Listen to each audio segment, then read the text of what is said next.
Welcome to another episode of What's Happening in Travel.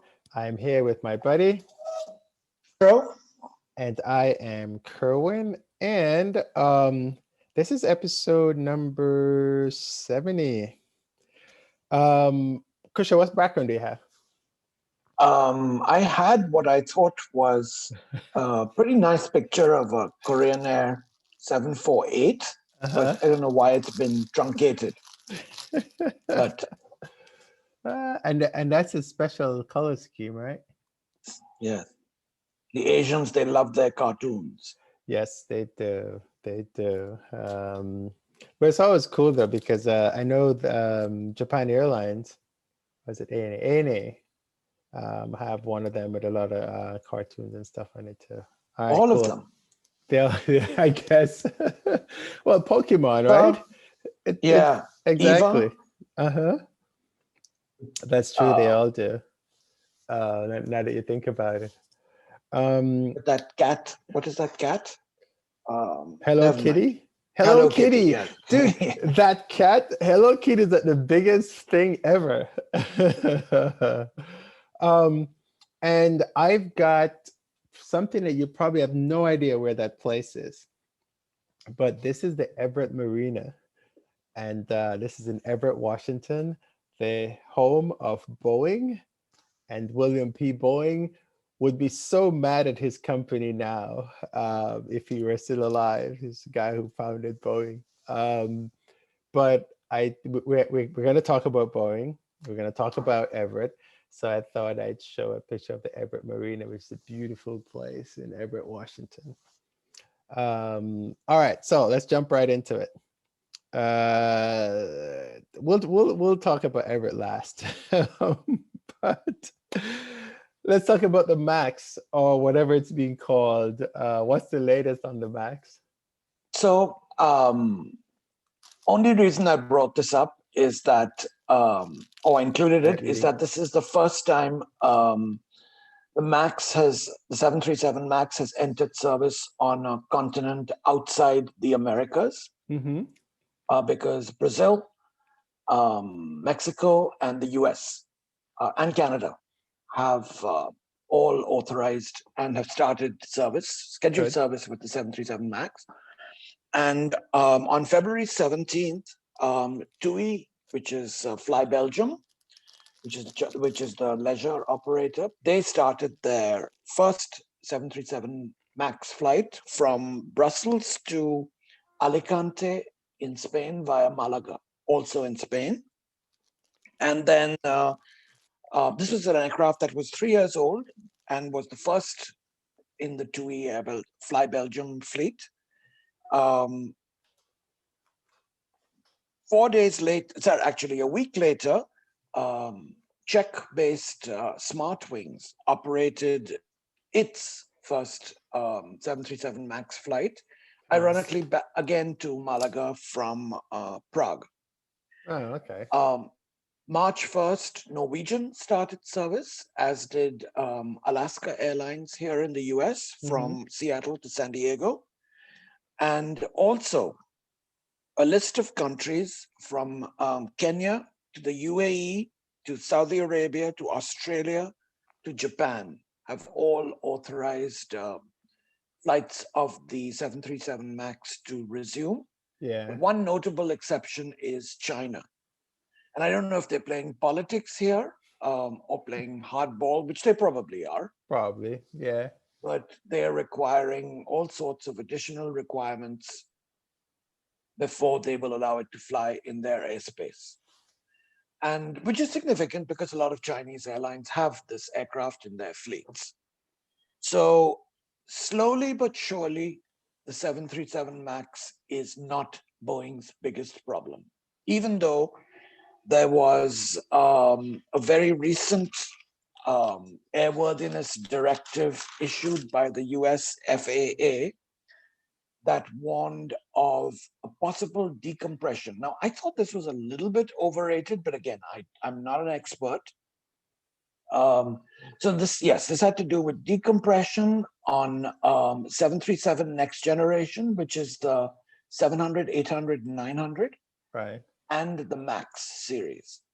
And this all had to do with a lug, which is essentially a bolt that is with a particular part number that is installed on the forward operating the entry door of the aircraft, all the Maxes and the next generations. Yeah. This was a little thinner than what the specifications require, and it could break off and possibly cause aircraft decompression, which could be disastrous. So what the US FAA, Federal Aviation Authorization, agency rather, has specified is that airlines inspect this lug and replace it at their earliest convenience. So it's not an immediate danger, but it's pretty important.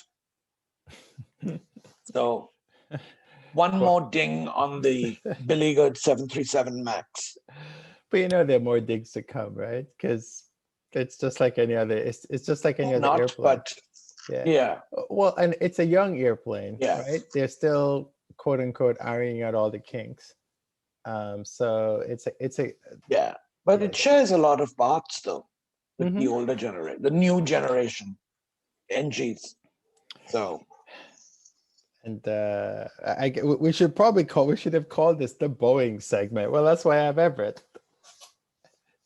So, you are cutting out, Krisha. I don't know if I'm hoping that the recording will actually record you. But what happens is that, so you'll say something, and then I don't hear the beginning, and then I'll hear it a little later. That's annoying. Yeah. So, and then we'll see. All right. Now, can we talk about the 777? Yes, you had brought this up the last episode. Yes. So Boeing cannot seem to catch a break. First, it was the 737 MAX. Then it became a 787 problem. We'll get to that in a bit. And now, the amazing 777 has turned out to be another of Boeing's problem children. Well, it's not really a Boeing problem, but it is a Boeing problem because a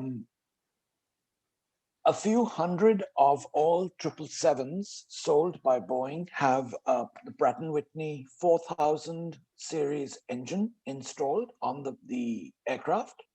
Yeah. And that had what appeared to be a revolutionary design of their fan blades in the engine. They were hollow and they were titanium based, and they were called a shroudless design.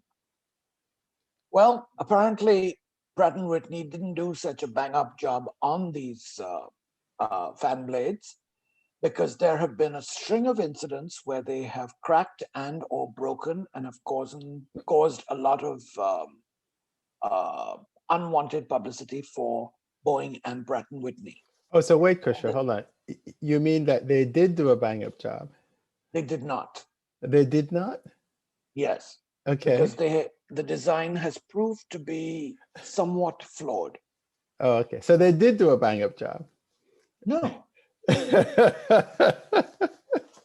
Job, right? Wait, say again? Bang-up job is a great job. No, bang-up job is a bad job. Not the way I know it. Anyway, I'm sorry. I should not have used that and added that term. I know, not with an airplane engine. That's right. That's right. Carry on. That was unintentional. Unintentional. So this was on February 20th. There was a United 777. United has 24 of these aircraft. These engines were typically used on older 777s. Typically the 777-200, the non-ER version, and the 777-300, the non-ER version. Okay. So these have not been made recently. One correction on that, though.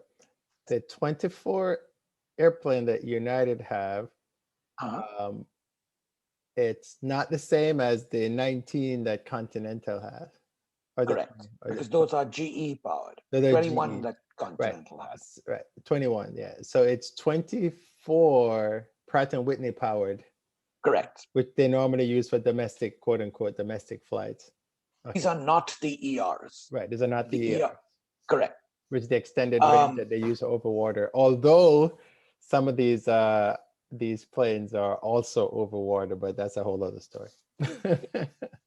So what happened is that shortly after takeoff from Denver on its way to Honolulu in Hawaii, one fan blade on the number 2 engine on the right side of the aircraft broke after being fractured.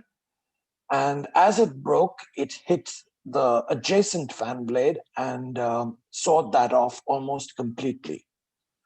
It then penetrated the aircraft fuselage, and it was essentially the aircraft engine disintegrated, and they had parts falling all over Denver suburbs. Luckily, the aircraft was able to return back to Denver without any injuries to the passengers. This is not the first time that this has happened. Or anyone on the ground. Or anyone on the ground. That's correct. No one was hurt. A lot of cars were damaged and some houses were. Yeah.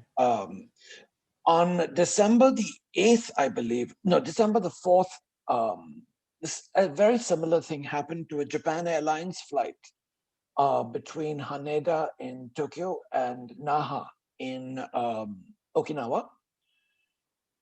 Again, one of these fan blades disintegrated, caused a problem for this flight. Again, the aircraft was fine. No one was hurt or injured. And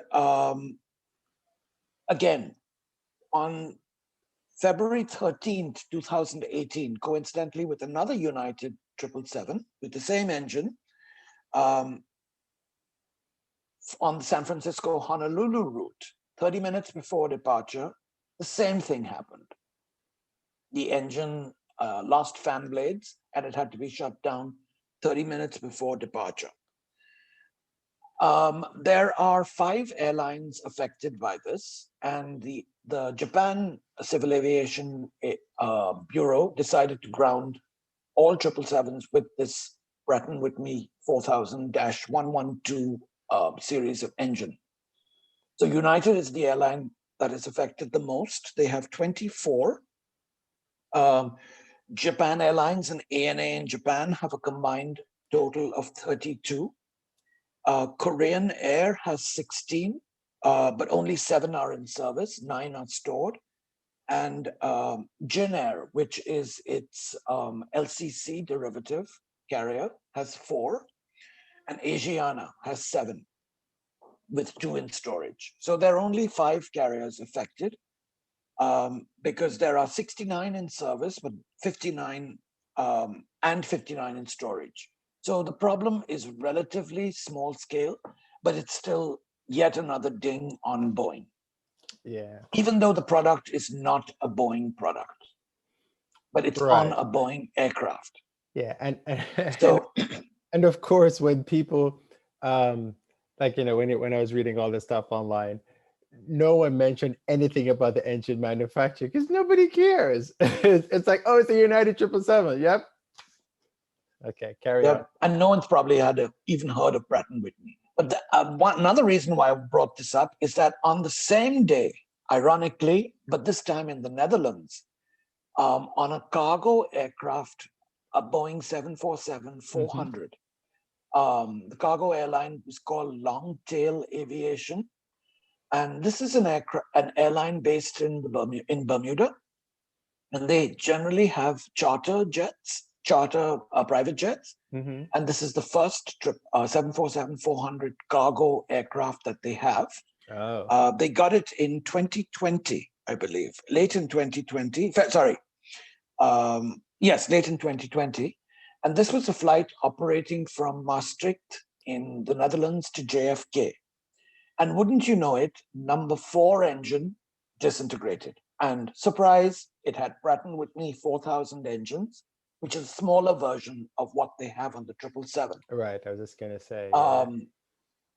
This one caused damage on the ground, a lot of broken car windshields and roofs, and also houses.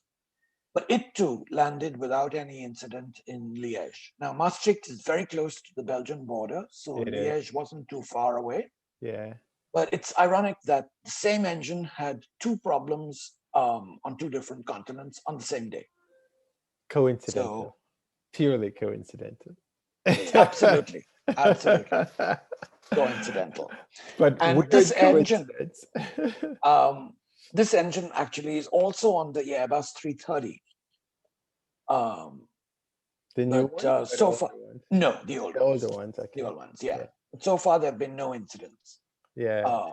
Because there are a lot of other airlines that have these aircraft in storage, like Egypt Air, but they're not flying. So what they have to do now is inspect these very, very frequently, because apparently Pratt& Whitney can tell when exactly fractures happen,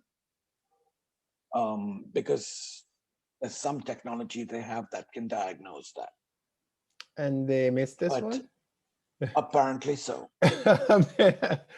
Oh wow. It's so I went to There's one thing, Cohen. go ahead. When the fracture starts, the fan blade is not in imminent danger. But as it continues cycles, like takeoff and landing, that fracture progressively gets worse and worse. Mm-hmm. And Pratt& Whitney can apparently identify when the fracture started, if that's any consolation. Well, how often do they check these engines? I believe they're supposed to check them every 5,000 cycles, but now they've been told that they have to inspect them every less than 1,000 cycles, which is a big change. It is. It takes time and expense. And the cycle is start to stop. One takeoff, one landing, right? Correct. Okay, yeah. So amazing. Now I was saying that I went to some Farnborough Air Show, which is postponed for this year. Which is well, this was going to be Paris, and Paris is canceled for this year. Yes. And Farnborough was canceled for last year. So it'll be, I guess next year it'll be Farnborough again. But they have all the parts of the engines. And they had this, it was a GE90 at the time. They had the outer piece, which you didn't see because I guess that fell off of the engine too, right? But well, actually no, that was still there because that's the piece where the fan blades are inside this cowling, and so that nacelle, piece, the nacelle, that piece was still there. But they showed, the guy said it had a hairline crack, which you can't see by the eye, and they had to get rid of it. And if you've seen the GE90, it's taller than me. So 37. Yeah, any cracks in these engines, especially the fan blades. Yeah, just won't. And I think in the pictures they were able to see in some of the pictures when the engine was freewheeling because of the air, they could see that one of the blades was severed. So that was kind of interesting. The other thing about this incident is I listened to the air traffic control thing. It was textbook. The crew did a great job. Great job. The crew was just look at the amazing engineering on the C777. Oh yeah. But it landed. Oh yeah. It was overweight and it landed. That was the other thing, right? Because I'm thinking they had 40 minutes from the time that they pushed back to the time they touched the ground again. It was 40 minutes. They didn't have enough time. I don't know. I guess they dumped some fuel. Yeah, but they couldn't get down to the required exactly landing weight. And I saw the video of the airplane landing and it was smooth. I mean, these guys, they had, so which means they had full control, thankfully, because it looks like they hit the bottom was by the undercarriage. Yes. Which was very, so no hydraulics were hit, or no fuel No fuel was hit, the fuel lines. I mean, you know, if you wanted something to happen, this is what you want to happen. You know, it was a clean break. But kudos to Boeing, though, right, for their design. Oh yeah, I mean, yeah, the design. Sorry, say again. I'm sure they anticipated something like this happening on all aircraft. Yes. But yeah, and losing an engine in takeoff, pilots practice that all the time. yeah, And so this was just textbook. Because when you hear the guy, the captain, he was he was quite calm. I was like, we lost the right engine or something like that. He said, and people are like, well, why did they declare Mayday? It's like, well, you have to, because that's the signal that tells the airport, clear everybody out of my way. I'm coming in. And so so it was as an aviation geek, I was excited. As a passenger, I would still be excited, but I understand why people are like, oh my God, engine's on fire. Like, yeah, but the guys up front have it under control. They know what's going on. So here's a question. Do they have cameras on the 777? I know they have cameras underneath. On you have to. It's an option. It's an option, right? Yeah, and I'm afraid I don't. And it's on the nose wheel. It's on the nose wheel, but there's also one underneath, because you can see that on the right. I think Down. on the 300 ER, it is not an option. I think they actually have it because they need to be able to. It's so long. They need to be able to see when they make the turns. Is that right? Yeah, when they're taxiing. I don't think it's an option. Okay. I think because yeah, on the longer planes they do have them so they can see this. So it's not just for us to see outside and go, oh, that's cool. It's really so they can taxi the plane. But yeah, so if there are any 777 pilots and stuff that are listening to this podcast, let us know what your thoughts are on this one, and yeah, maybe you can explain us some of the things that we don't really realize. I was in a plane that dumped fuel on takeoff coming out of Sydney on a 787 bird strike on takeoff. Okay. Yeah, you mentioned that. Yeah, and I remember you talking about that. Dude, I had to find a video. It was the coolest thing because we were dumping fuel. We had to. Smooth landing, but yeah, so many things could have gone wrong with this. So kudos to the crew.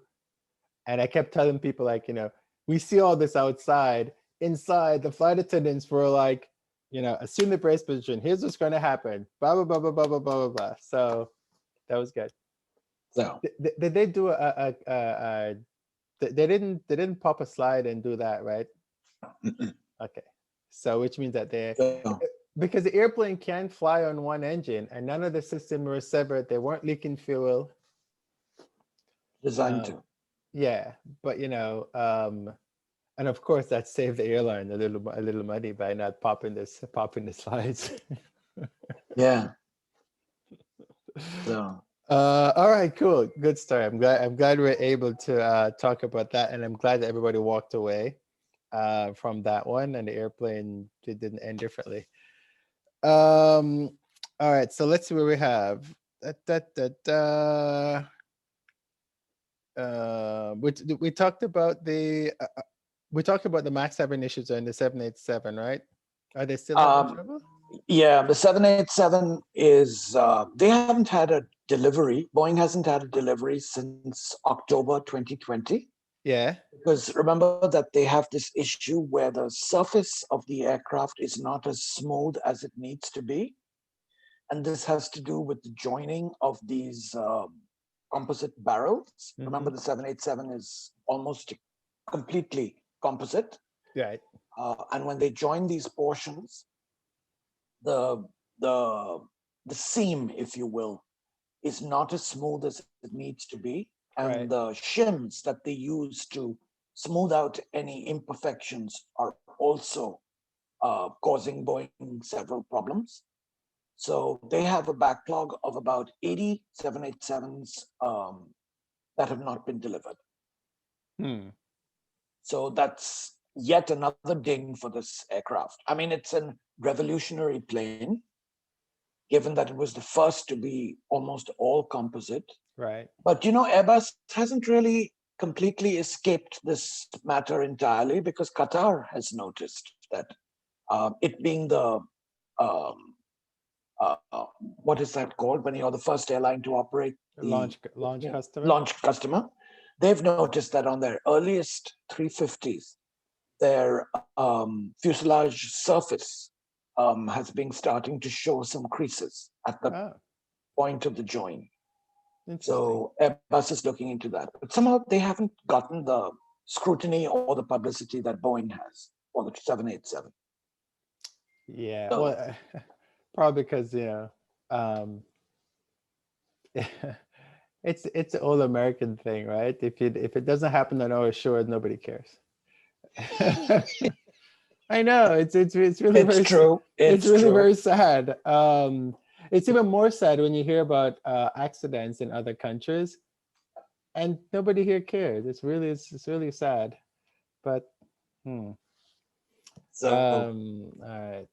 All right. So let's see. And so the reason why I have my Everett photo is because I'm mourning Everett. Because Everett is such a fine city, but Boeing is just packing up and leaving, almost. So yes. So on the 27th of February at 10 p.m., the last 787 to be manufactured in Everett in Washington State rolled off.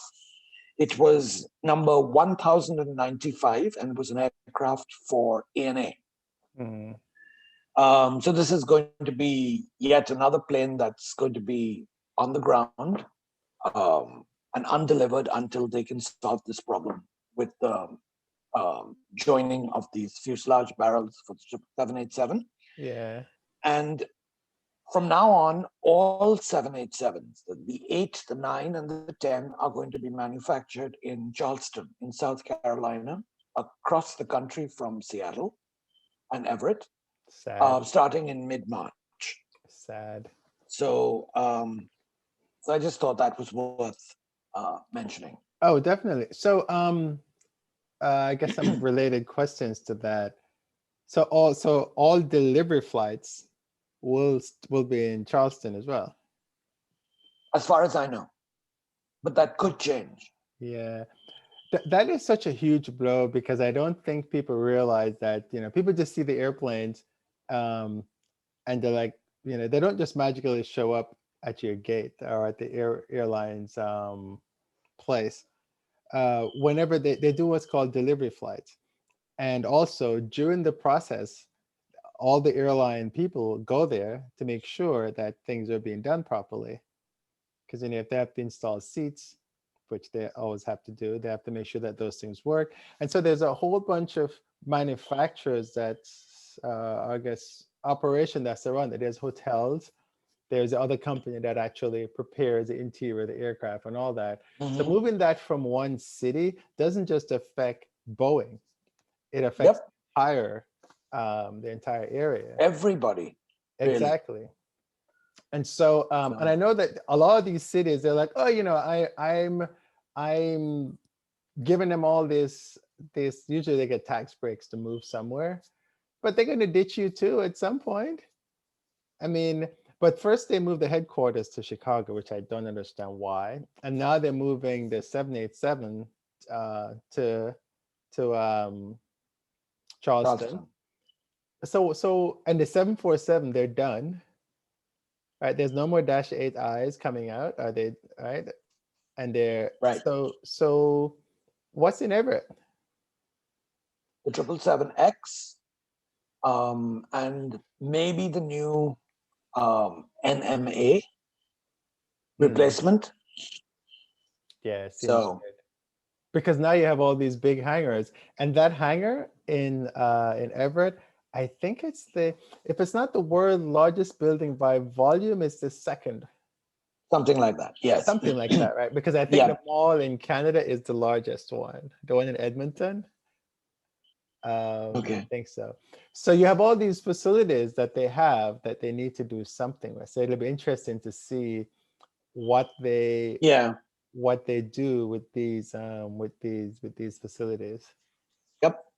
There's So another thought I had about Everett. I'm saddened. I'm saddened that they're doing that because the community is going to suffer, because Boeing has been a mainstay in Everett for largest employer in Washington State. yeah. This is a So major blow, a major blow to Everett. mm, It goes back to that building that they said they vacated, but the building is still there. It's like R&D center that we talked about a few weeks ago. yeah. So just come out and tell the people of Everett, you know what, we're leaving. Instead of just like pulling a little piece out and pulling a little piece out here. Yeah, it's kind of sad. Yeah. We never want to end on a sad story, but this is a sad story. Oh, I was going to say, I actually was at the rollout at the 787. Okay. Yeah, and I'm going to link the video to that. I wasn't invited. My invite got lost in the mail, Boeing, but I was Maybe mine did too. exactly. But I was across the street and I was taking photos from across the street, myself and like 3 or 4 other people who were not also invited. Because if you've ever been to Everett, I think is it Mokilteo Way? I think it is that main street that runs right in front of the plant. You can see the airplane from the other side of the street, and it's huge. And so when the 787 rolled out, it had there's nothing in it. It was basically a shell. It was delayed, and it took them a few months before it actually made its first flight. And rollout is just the first time that the airplane is quote unquote rolled out and shown to the public what it Public, looks like, yeah. in essence. And yeah, so all right, that's all you have for the 787 then. Yes. All right. How are we doing on time, given that I you have a commitment? we're good. We actually have 3 minutes, so I'll just wrap up. We need to go find some stories on Airbus because something has got to be going on in Airbus, right? But so thank you guys for listening to another. We did episode. talk about Boeing this entire episode. Yeah, this is the entire Boeing episode, right? A Boeing aircraft episode. All the time. Sorry, say again. It wasn't entirely a positive um, outlook on Boeing. Yeah, no. Most of these stories. The Boeing PR people they're just gonna hate us, dude. I'll never get invited to Everett now. So we're going to have a discussion about Boeing and its future. So stay tuned for that. Okay, all right, that's good. So maybe we can invite a Boeing PR person on to talk to us about what's going on. A little bit too much similarity between Boeing's current situation and McDonnell Douglas. Oh, which is interesting. And a McDonnell, we were talking about that to somebody recently, that Boeing did buy McDonnell Douglas, but who's there to buy Boeing? Stay tuned. That's going to be interesting. Yeah. Well, they're moving to Charleston, so maybe Elon Musk. Maybe he'll end up buying Boeing and moving it into the next, because clearly something needs to happen, because you can see it. You can see all the things that they've done so far, and something else needs to happen, because I don't know, it just doesn't. Yeah, it just doesn't look right. And just Boeing seems to have lost its way a little bit. Yes, and throwing out the CEO every time something goes wrong, because that's how U.S. companies do it, doesn't make any sense. Okay, you're starting to steal my thunder for next episode. Oh, okay. For my opinion piece from Richard Abulafia. We will let Kushra handle that. So that means you guys have to come back for episode 71. It's good. We're thinking along the same lines. Remember to iTunes. Go look at us on iTunes, on iTunes podcast is what it's called now. I don't think it's actually called iTunes anymore, but you know what I mean. Go on your iPhones and download us. We're also on Spotify, and go to passwriter.com slash, what was that? Only on iPhones can you download it? No, I think you can actually do it on Android. Okay. Yeah, I think you can actually do it on Android, and you can of Okay. course do it because Apple, because they realize that they just want people to get into the they want to get downloads. So I think you can. I'm going to verify that, but just to make sure. But you can get Apple Music on your Android, and I think from the Apple Music you get the podcast. They've made it confusing. It used to just be iTunes, and now it's all confusing. But just if you have an iPhone, go to the podcast section, look for us on there. What's happening in travel? Oh, But wait. aren't you telling people to do this when they're already tuned in? Yeah. So you're saying I should tell them at the beginning? No, you should put it on your website. It is on there. There's a link on there that tells them how to get in there.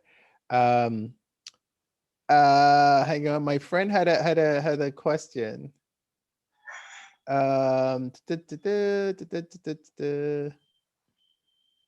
Okay. He says in episode 64, we referenced the song Somebody's Watching Me, but didn't know who sang it. He said it was by the one hit one. It was a one hit wonder from Rockwell. That's right, with Michael Jackson in the background. I know the song. I always feel like somebody's watching me. Exactly. So that's a good note to end on. And so if you have feedback or anything, just let us know. We don't claim to know everything. We just try to use our aviation knowledge and try to explain things to you, and hopefully it's helpful. So this is I'm here with my buddy Kushro? and I'm Kerwin, and we're signing off for episode 70, and we taped this on March 2nd, 2021. And